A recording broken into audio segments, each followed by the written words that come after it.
फौजी वर्दी पहने ट्रेनर और उनके साथ दौड़ते हुए डॉग्स। ना कोई डर, ना कोई झिझक, सिर्फ फोकस और वफादारी।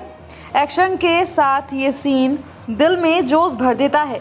देश की सीमाओं की हिफाजत सिर्फ जवान ही नहीं करते, कुछ ना बोलने वाले सिपाही भी होते हैं जो हर खतरे को सूंघकर पहले ही अलर्ट कर देते हैं। हाल में ही वायरल हुआ एक वीडियो इसी सच्चाई को बखूबी दिखा रहा है।